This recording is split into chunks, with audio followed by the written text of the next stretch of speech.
ఎవ్వరి కోసం ఆగని కాలంతో పరుగులు తీసే మానవ సమాజంలో ప్రేమ అనే సంఖ్యలతో చిక్కుకున్న ఒక యువకుడి మార్పుకి కాలం చెప్పిన జవాబే ఈ కథ.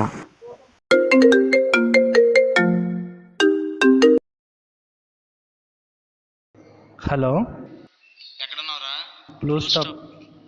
అక్కడ ఉండి వస్తున్నా.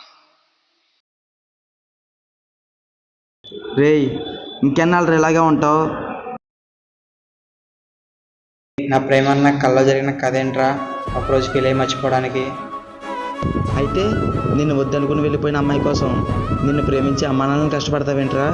రేయ్, నీకంటూ ఒక జీవితం ఉంది. నువ్వెప్పుడు మారుతావనే ఆశతో ఇంటి దగ్గర ఎదురు చూసే ఒక ఫ్యామిలీ ఉంది. రే, తన నా జీవితంలోకి రాకముందు ప్రతిరోజు ఒకే కదా. తను ఎప్పుడైతే నా జీవితంలోకి వచ్చిందో అప్పటి నుండి రోజుకొక కొత్త లోకాన్ని చూసేవాడిని రా. తను ఒక్కరోజు కనిపించకపోతేనే ఏదో తెలియని బాధ మనసును చంపేసేదిరా.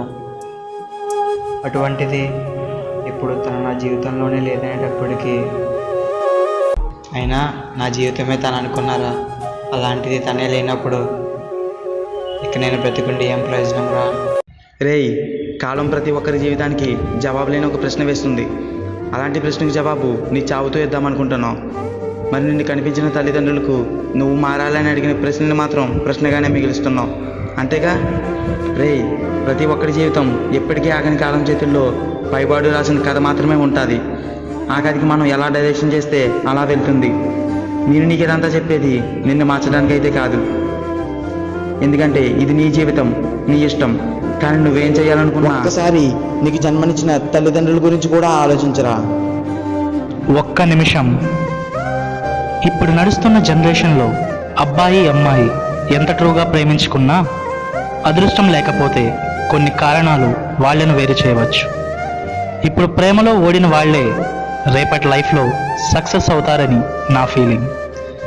అలానే మీ దృష్టిలో లవ్ ఫెయిల్యూర్ పర్సన్స్ ఎవరు వాళ్ళు ప్రేమించిన వారి తోడు లేకుండా జీవించలేరనుకుంటే మీరు జీవించి చూపించవచ్చు కదా, ఫ్యూచర్ జనరేషన్ వాళ్ళకి ఇన్స్పిరేషన్గా.